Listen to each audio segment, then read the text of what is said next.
Ce programme vous est présenté par Sonatrach.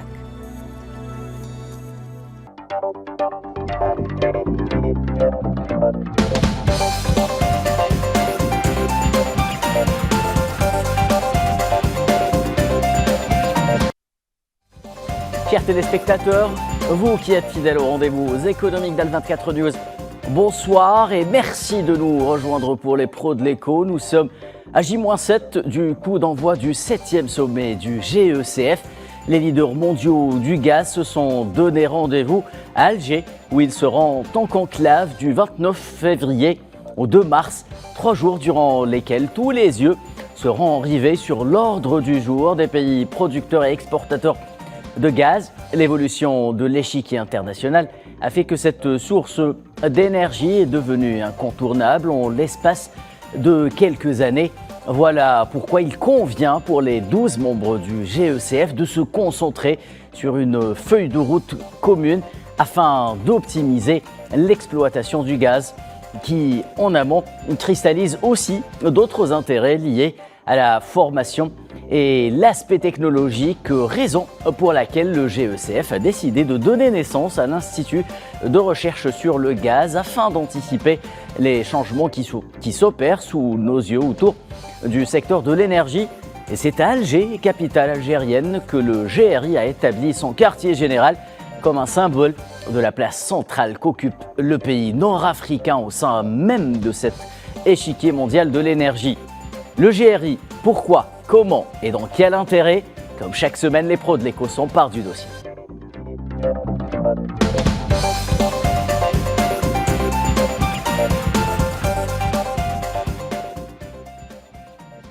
Pour répondre à toutes ces questions, nous avons décidé d'inviter aujourd'hui, on a le grand plaisir de l'accueillir ici sur le plateau des pros de l'écho, le directeur du GRI, l'Institut de recherche sur le gaz, Monsieur Adjeb Azdin. Bonsoir, merci d'avoir accepté notre invitation, Monsieur Adjeb. Merci, monsieur, pour l'invitation.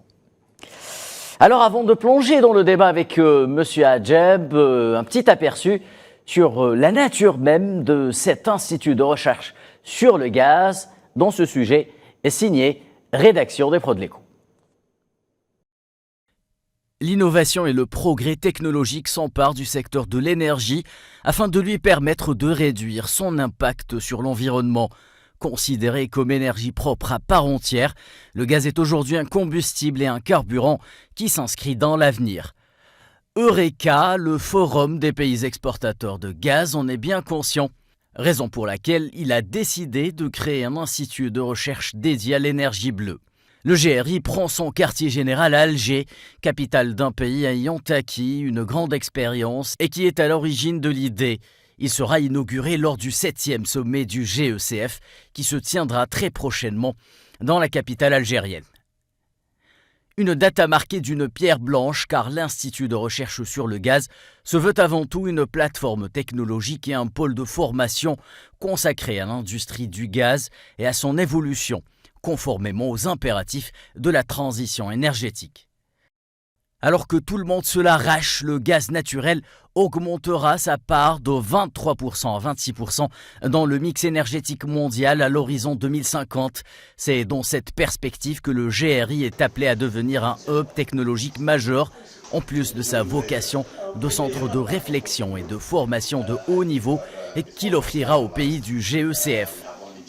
40% du gaz commercialisé dans le monde et environ 70% des réserves avérées sont aujourd'hui entre les mains des 12 pays qui seront réunis autour de la table du GECF du 29 février au 2 mars à Alger.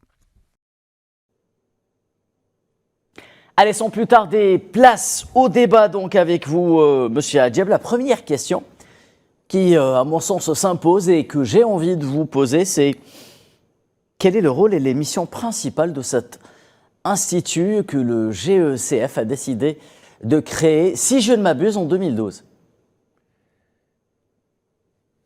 Pour répondre à votre question, je commencerai d'abord par vous remercier de m'avoir donné l'occasion d'éclairer l'opinion publique sur l'objectif et les missions de l'Institut de recherche du gaz, qui est un institut qui a été créé dans le cadre du Forum des pays exportateurs de gaz qui sont au nombre de 19, donc 12 pays membres, je veux dire...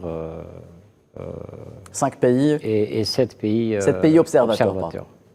Ce qui fait 19 pays. Non, pour revenir à la question, donc le GRI. Le GRI il a été créé par les pays exportateurs de gaz dans l'objectif de mettre en valeur la technologie au sein des pays GECF. Vous savez, les pays exportateurs de gaz, dont les réserves tourneraient autour de 70%, donc je dirais que c'est un chiffre assez important. Et donc, ce qui a donné naissance à l'Institut, qui aura pour mission, tout d'abord, de mettre en valeur les technologies dans le domaine du gaz, de pouvoir avoir un échange très fructueux entre les pays exportateurs de gaz, échanger les connaissances, échanger les best practices, donc les bonnes pratiques dans le domaine spécialement du gaz, mais aussi de faire du training, la formation. Mais c'est une formation qui va se faire au niveau des pays GECF, pour les pays GECF, à une échelle d'experts, c'est-à-dire c'est une formation de très haut niveau. Vous avez bien dit 2012, vous devez savoir que l'idée de créer le GRI a émané de l'Algérie en 2010. Et depuis, donc, il y a eu un échange d'idées afin de pouvoir mettre en place cet institut. Je dirais qu'en 2015, donc, il y a eu le 3e sommet des chefs d'État en 2015 en Iran. Et c'est là où il y a la première déclaration qui disait que l'Institut va être établi en Algérie. Et donc, c'était un peu le démarrage. Par la suite, pour faire court, donc 2018, il y a eu mise en place d'une équipe projet. Donc, c'est une équipe projet, puisqu'on parle du gaz, donc une équipe projet de Sonatrach, et qui a travaillé jusqu'à ce moment. Donc, pour pouvoir inaugurer cet institut, Inch'Allah, le 29 février prochain, à l'occasion, en marge du 7e sommet des chefs d'État, des pays exportateurs de gaz. Très bien, Monsieur Hadjeb. Alors, avant de parler du positionnement régional et aussi international du GRI, j'aimerais savoir en quelque sorte de quelle manière fonctionnera-t-il cet institut ? Comme je vous l'ai déjà dit, il y a eu en place une équipe projet donc, qui a commencé à travailler déjà en 2018. Donc il y a déjà un travail, il y a un acquis.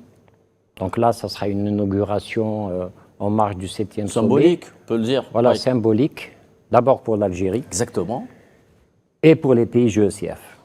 Mais en parlant du travail du GRI, le travail a déjà commencé, on va dire, en 2019, plus spécialement en 2019, où il y a eu plein d'acquisitions, plein de ce qu'on appelle des achievements, des réalisations. Réalisations, je vous donnerai quelques points, tels que l'organisation de 15 conseils scientifiques, parce que, comme vous le savez, le GRI a un conseil scientifique, donc un représentant de chaque pays, représenté dans le conseil scientifique. Donc, il y a eu un travail sur les projets, il y a un travail sur le choix des trainings qui vont être faits. Il y a eu aussi organisation de thématiques workshops. D'ailleurs, le premier conseil scientifique a eu lieu en 2019 en Algérie. Et en marge de cette première réunion du conseil scientifique, il y a eu l'organisation d'un workshop sur la digitalisation qui était organisé aussi. Par la suite, donc, il y a eu 2 workshops, un sur les gaz torchés, qui est un sujet assez important, d'actualité. On va y revenir, oui. Et un deuxième sujet sur l'hydrogène. Donc, je vais faire une transition mentale par rapport à la transition énergétique. Comme vous le savez, le gaz va accompagner cette transition. Mais pour revenir au gaz, je dirais qu'il y aura une transition, mais qui va se faire, au cours du temps, Petit à petit, oui. petit à petit. Progressivement. Mais il ne faudrait pas oublier que ce sera la technologie, en parlant du GRI, qui va accompagner ces transitions. Très bien, alors l'importance stratégique et symbolique de l'implantation du GRI en Algérie n'est un secret de personne. L'Algérie est devenue un pays pivot, une plaque tournante du gaz naturel dans le monde à travers son expérience acquise au fil des années, qu'il s'agisse dans la commercialisation, dans la production ou également dans le transport. Pourquoi, selon vous, les chefs d'État du GECF ont admis, accepté, acté cette idée d'héberger le GRI en Algérie?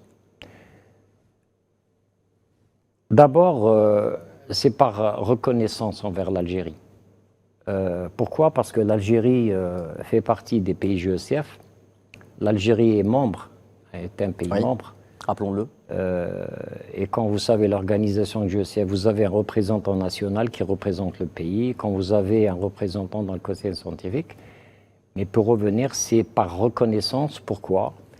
Parce que l'Algérie, il ne faut pas oublier que l'Algérie est un pays gazier, n'est pas un pays pétrolier. C'est les deux, mais beaucoup plus gazier que pétrolier, on va dire. Exactement, c'est plus gazier que pétrolier. Pourquoi? Parce que c'est une reconnaissance envers d'abord l'expertise algérienne, la compétence. Il ne faut pas oublier que, je vous donne un exemple, le LNG, le GNL. GNL, oui. Le premier pays qui a produit le GNL, c'est l'Algérie. Donc, au niveau d'Arzeu, à Kamel.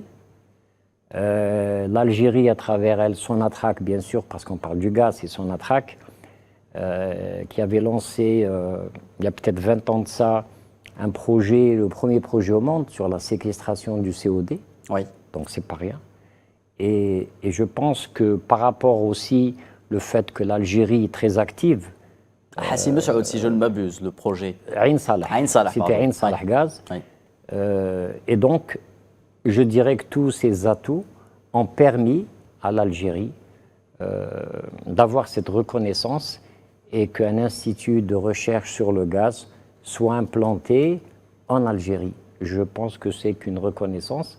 Mais le GRI est un institut qui est au service de tous les pays GECF. Sauf que l'Algérie, le pays hôte. Très bien, la transition est toute faite, justement. Le positionnement du GRI régional, international, c'est un institut qui servira les intérêts de l'ensemble des membres du GECF, Monsieur Hadjab. Alors, le GRI, oui, il va servir... c'est ça l'objectif. Il a été créé au sein des pays GECF, donc au niveau du Forum des pays exportateurs de gaz. Et par voie de conséquence, il va servir les pays GECF qui sont membres de 19. D'ailleurs, il y a dernièrement la Mauritanie qui a intégré aussi le Forum, donc il y a quelques mois, comme observateur. Exactement. Après la découverte de gisements importants de gaz, 19 pays. Il y aura, j'espère, d'autres pays qui vont aussi intégrer le Forum. Et pour revenir à la question, donc c'est une transition tout faite, c'est normal, régional parce que l'Institut se trouve en Algérie, l'Algérie se trouve en Afrique, et l'Afrique aussi, c'est un continent qui aspire à se développer. En parlant de l'Afrique, vous savez que la population, d'après les données du Forum des exportateurs de gaz, elle va augmenter d'ici 2050 de 1,4 milliard. Donc la démographie sera focalisée le plus en Afrique, ce qui voudra dire qu'il y aura une demande en énergie. Oui. Et le gaz restera un vecteur propre, ami de l'environnement, et ce qui fera du GRI un institut, je l'espère, dans quelques années. Et c'est ça l'objectif, c'est qu'on fasse un institut de rang mondial. Très bien, Monsieur Hadjab. Alors, qui dit institut de recherche, dit réflexion, dit idée. Quel sera le type de recherche, justement, que mènera ou fournira l'Institut sur le gaz? D'abord, ce ne sera pas de la recherche fondamentale, ça sera de la recherche appliquée. Pratique? Pratique, je dirais entre guillemets pragmatique, Oui. c'est-à-dire pragmatique par rapport aux problématiques technologiques. Et le forum est organisé de façon à ce que depuis sa création en 2008, le forum a travaillé sur le marché, sur les prévisions à moyen et long terme. Et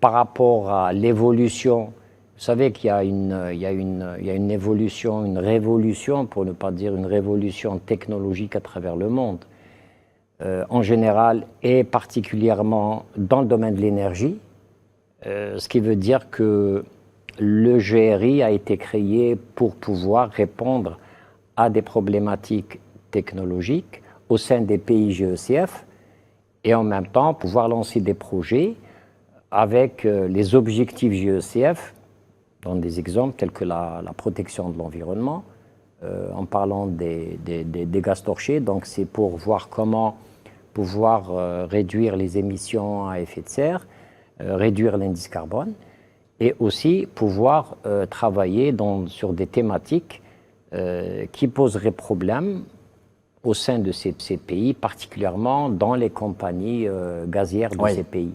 Mais le GRI aussi a l'ambition de répondre aussi à des problématiques à l'échelle mondiale, puisque dans ces missions, il pourra aussi avoir, dans le cadre des accords de coopération, de travailler avec des instituts de recherche au sein des pays GECF, mais aussi en dehors des pays, puisqu'on parle de recherche, de développement, d'innovation.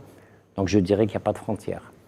D'autant plus que le marché du gaz est un marché globalisé aujourd'hui, Monsieur Adjeb. Alors, vous avez parlé de problématiques peut-être rencontrées par le secteur de l'énergie, en particulier le segment oil and gas, et les pays du GECF qui investissent beaucoup d'argent justement pour permettre au gaz d'avoir aujourd'hui la place ou d'occuper la place qu'il occupe au sein du secteur de l'énergie.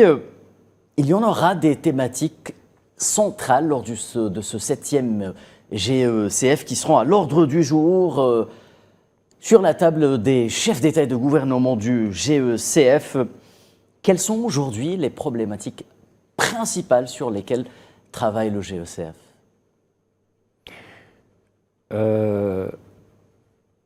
Je souhaiterais me limiter, je veux dire, à l'aspect technologique. Oui, à l'aspect technologique, parce que indirectement, oui, l'Institut va travailler sur des thématiques technologiques, mais qui auront un impact sur le stratégique. Pourquoi? Parce que la technologie, en général, vous voyez dans le quotidien, tout le monde utilise la technologie. Le téléphone, je dirais que la technologie occupe une place très importante et vous voyez que ça va à une vitesse phénoménale et que dans le domaine de la technologie, dans certains domaines, l'obsolescence est très rapide. Oui. Donc vous passez du V0, V1, V2, V3 et automatiquement, pour parler de stratégie, le GRI, dans le domaine de la technologie, dans le domaine du développement de l'innovation, impactera automatiquement sur les décisions stratégiques que pourront prendre les pays exportateurs de gaz. Vous avez parlé par exemple du torchage ou de la lutte contre le torchage du gaz. J'aimerais évoquer également la nature des investissements qui sont très lourds dans le secteur du gaz, la maîtrise des coûts. Est-ce que c'est aussi des problématiques que le GRI prendra à bras-le-corps? Oui, bien sûr. Le GRI a été, vous savez, tout le travail qui a été fait depuis 2019, c'est pour pouvoir être capable, être bien structuré d'abord, avoir de la compétence autour. Et ce qui est bien, c'est cette mixture, puisque l'Institut, je dirais, dans le futur, pourra avoir travaillé sur des thématiques qui seront posées par les pays JECF dans le cadre du conseil scientifique, mais aussi, vous avez parlé tout à l'heure des gaz torchés. Le GRI a organisé, bien sûr, le GRI avec le GECF. Donc il y a eu une organisation d'un workshop sur les gaz torchés, le flux de gaz. Et pourquoi? Parce que c'est une thématique, d'abord qui est importante, qui est d'actualité. Elle touche l'environnement. Et comme vous le savez, l'environnement, il cadre avec la politique, que ce soit des pays GECF ou le fait qu'ils soient implantés en Algérie, donc à travers la compagnie, voilà, à travers la compagnie Sonatrach. Et il y a eu même un travail qui a été dans le cadre du workshop avec l'agence algérienne, l'agence spatiale algérienne. Et donc, il y a eu lancement d'une idée de travailler sur le fait de trouver une méthodologie de mesure qui pourrait éventuellement, et je l'espère, peut-être apporter un plus concernant les données qui sont affichées actuellement à travers des institutions mondiales et qui disent que, par exemple, tel pays ou tel pays GECF est en train de torcher tant de mètres cubes de gaz, or que, avec cette nouvelle méthodologie, avec l'apport de la ZAL, et peut-être que nous irons vers une autre manière de voir ces chiffres, mais d'une manière scientifique. Oui. C'est-à-dire avec des preuves tangibles. La preuve que l'étude de la ZAL a abouti à une publication internationale de classe A. Donc c'est quelque chose, je dirais, dans le domaine de la recherche et développement. C'est quelque chose qui va donner à réfléchir et sur laquelle il faudrait encore faire plus d'investigations pour arriver à des résultats qui pourront servir, et c'est ça l'objectif du GRI. D'ailleurs, sa mission, c'est, je dirais, si je pouvais donner une appellation, je pourrais dire que c'est le bras technologique du GECF.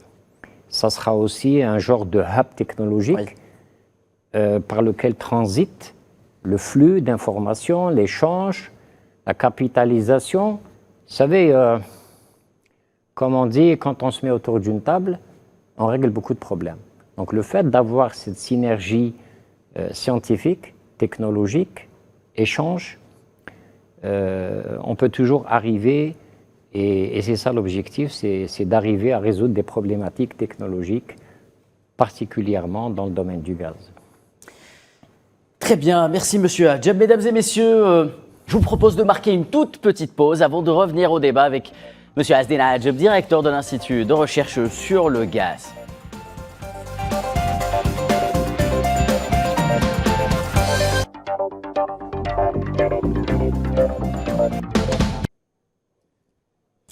De retour sur le plateau des pros de l'écho où nous parlons avec Monsieur Asdine Hadjeb, directeur de l'Institut de recherche sur le gaz, depuis une vingtaine de minutes justement, de l'inauguration symbolique de cet institut très attendu, institut qui sert les intérêts des pays du GECF qui sont à l'origine de sa création, et à leur tête l'Algérie qui abritera le siège du GRI. Monsieur Asdine Hadjeb, nous parlions justement de la manière avec laquelle l'Institut opérera auprès des pays du GECF. Vous avez parlé de son aspect de bras scientifique à juste titre. J'aimerais évoquer également un autre aspect qui est celui d'outils d'aide à la décision, peut-être qu'il s'agisse des gouvernements des pays du GECF, ou des majors et des entreprises de production, de commercialisation ou encore de transport du gaz. Est-ce qu'on peut parler justement de cet aspect d'outils d'aide à la décision? Un outil d'aide à la décision, oui, dans un domaine stratégique, hautement stratégique. Oui. Vous avez beaucoup d'outils d'aide à la décision. La technologie aussi est un outil d'aide à la décision. Exactement. Donc la technologie dans le domaine du gaz,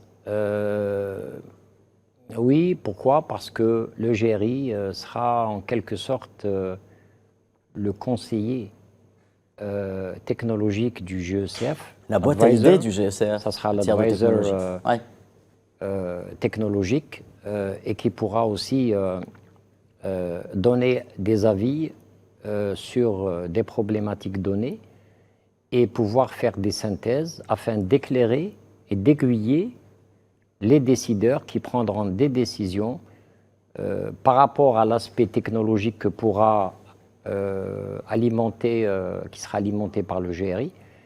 Et oui, ça sera un outil d'aide à la décision dans le domaine technologique, bien sûr. Oui. Et qui aura peut-être un impact sur le stratégique, parce que le technologique a toujours un impact sur le stratégique. Vous savez, la technologie, il y a une révolution, comme je vous l'ai dit tout à l'heure. La technologie va permettre d'abord de rattraper un retard dans n'importe quel domaine. Utilisant une technologie, vous pouvez rattraper un retard, un gap. Et automatiquement, tous les outils technologiques seront des clés de réussite pour les décideurs. Très bien, parlons un peu de l'Algérie et de la Sonatrach, si vous le voulez bien, monsieur Adjeb, puisque le GRI, on l'imagine, attirera vers lui des experts internationaux en matière de recherche sur le gaz.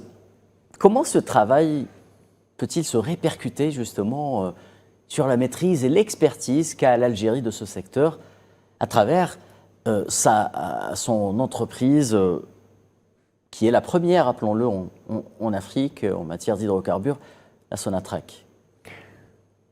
Oui, Sonatrach est la première compagnie en Afrique.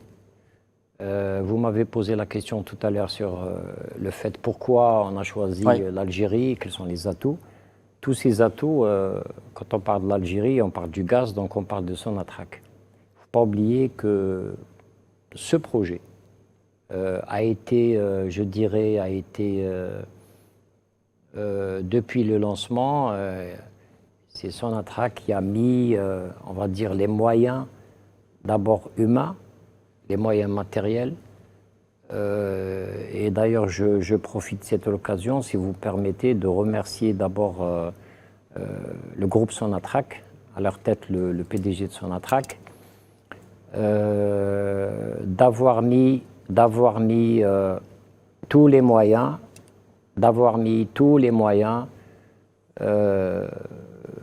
afin qu'on puisse arriver à un résultat qui sera dans quelques jours l'inauguration. Oui. Et aussi une équipe projet qui a été aussi mise en place aussi par le groupe Sonatrach et qui a travaillé, je dirais, d'arrache-pied. Est-ce qu'on peut avoir des détails sur la composition d'équipe projet du GRI, si possible? Ça sera une exclusivité peut-être. Vous savez, l'équipe projet, quand j'ai démarré en tant que directeur de projet, et je pense l'être jusqu'à présent, parce que je suis toujours, vous savez, vous managez un projet. Oui. Et donc, une équipe, quand je dis une équipe, c'est des gens avec qui j'ai eu le plaisir de travailler. C'est des gens qui ont été désignés par Sonatrach. Et c'est des gens qui ont beaucoup d'expérience. C'est des gens qui travaillent avec abnégation. L'équipe n'est pas très importante par rapport au nombre, mais sur le plan qualité, et c'est le plus important, donc c'est une équipe qui a pu donner le meilleur d'elle-même pour qu'on puisse arriver à tous ces résultats. Il y a aussi la désignation du représentant qui représentait l'Algérie dans le comité scientifique aussi, qui a été, je dirais, à la hauteur. Je l'en remercie aussi parce que, oui, c'est une exclusivité, parce qu'il faut rendre à César ce qui appartient à César. Et personnellement, je suis très reconnaissant envers cette équipe et envers toutes les personnes qui nous ont aidés, le secrétariat du GECF, Mené par un Algérien, le secrétaire général, oui. le président directeur, le ministre de l'énergie et des mines, notre tutelle, qui nous a aussi beaucoup encouragés. Donc c'est peut-être l'occasion de remercier tout ce monde et je les remercie du fond du cœur. Et vous savez, le plus important dans un travail de groupe, même si nous avons traversé des périodes difficiles, et c'est tout à fait normal dans un projet, Oui. ce qui compte, c'est le résultat. Le résultat, il est là pour notre cher pays, l'Algérie, pour le Forum des pays exportateurs de gaz, parce que l'Algérie fait partie des pays exportateurs de gaz. L'Algérie a eu aussi, je dirais, l'honneur d'abriter cet institut. Et je trouve que, en conclusion, ça sera une option gagnant-gagnant. Donc tout le monde gagnera dans le fait d'avoir mis en place un institut. Et voilà. Donc je trouve que c'est quelque chose. Vous savez, en parlant ça, c'est pour vous une consécration, un aboutissement aujourd'hui. C'est une consécration parce que, vous savez, mener un projet pareil, il ne faut pas oublier que, voilà, donc c'est vraiment. Je remercie aussi les gens qui m'ont fait confiance. Oui.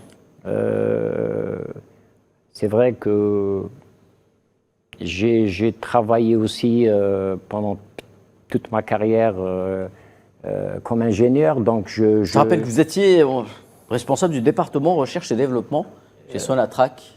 Ça, c'était ma dernière position, Oui. donc directeur central recherche et développement. Et donc, j'avais à gérer tout le management de la recherche et développement de Sonatrach. Et par la suite, j'ai eu à gérer ce projet.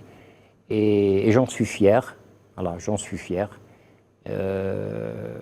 D'avoir aussi avec mon équipe et tous les gens qui nous ont aidés de près ou de loin, d'avoir abouti à quelque chose qui va faire honneur à notre pays et qui va faire honneur aussi au Forum des pays exportateurs de gaz.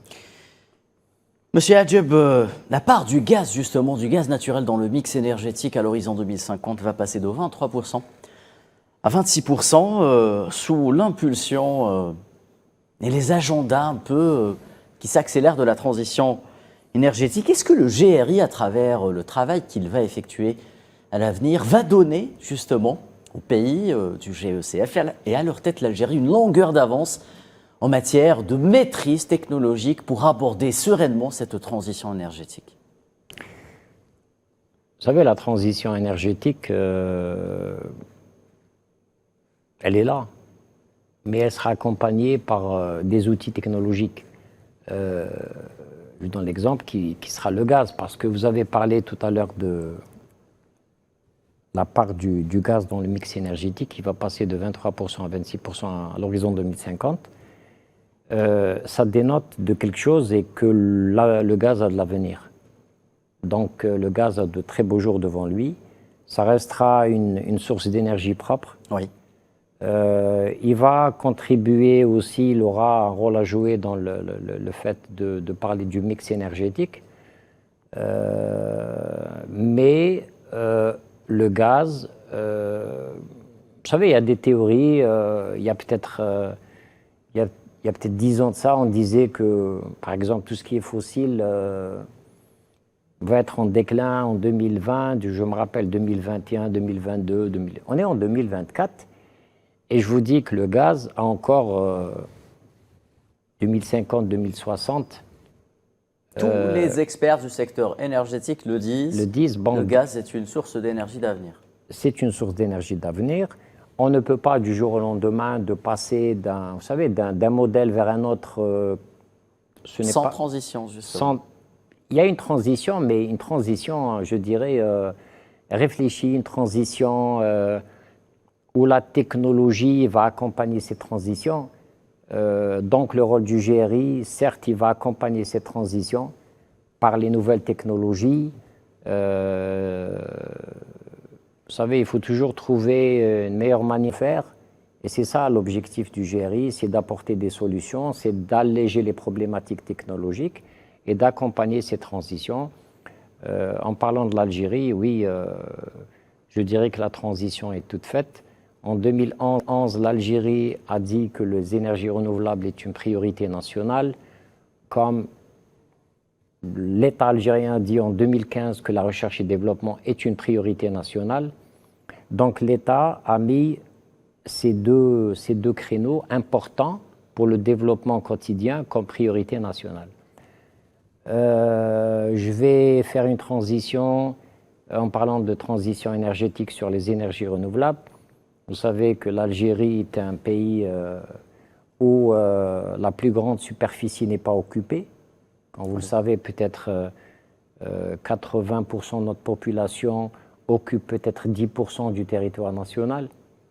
Le domaine minier qui reste encore à explorer, il y a encore des blocs à explorer. Et tout ça fait que, même dans les pays GECF, et à travers,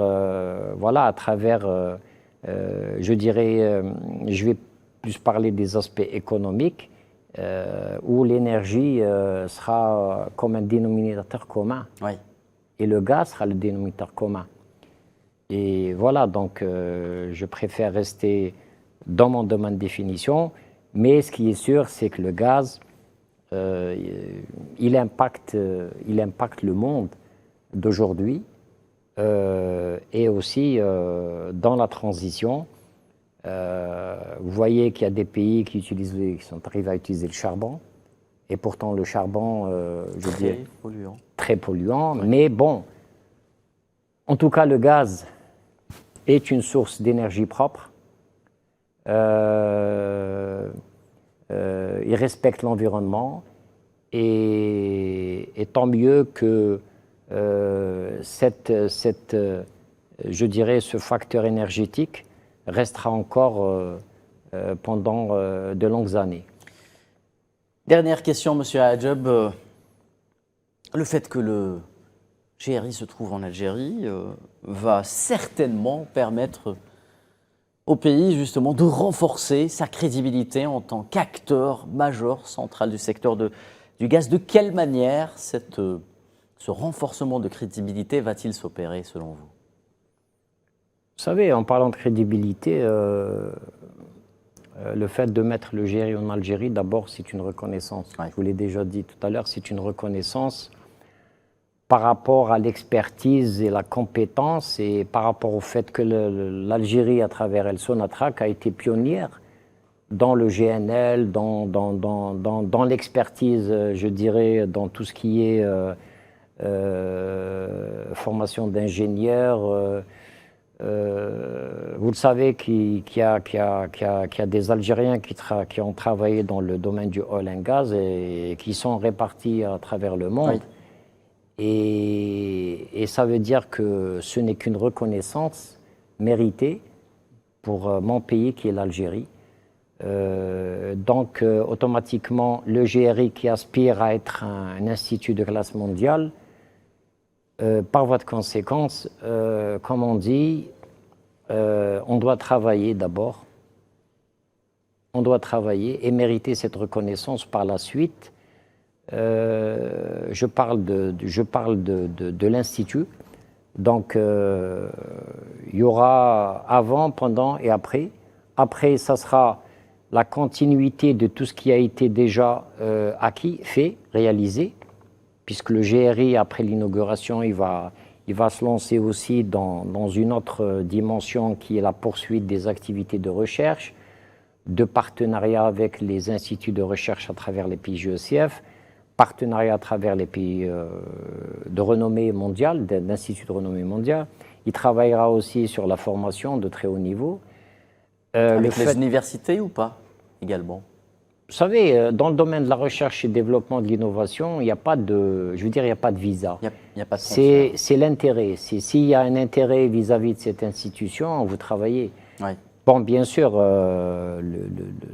il servira d'abord en priorité. Il est au service des pays GECF. Exactement. On doit comprendre ça. L'Algérie, le pays hôte, le headquarter, il est en Algérie. Mais l'Institut est au service des pays GECF. Je suis d'accord qu'il pourra aussi avoir des links avec des institutions en Algérie. Oui, pourquoi pas. Comme il peut avoir des relations avec des institutions dans tous les pays GECF.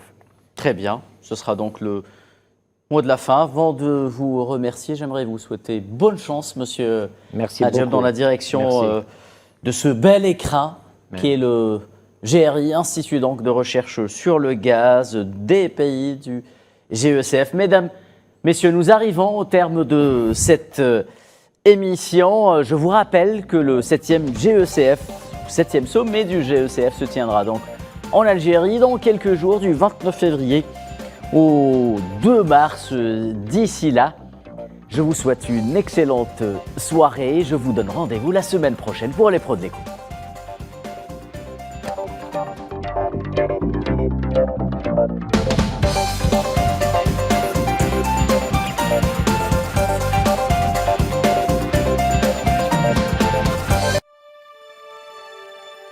Ce programme vous a été présenté par Sonatrach.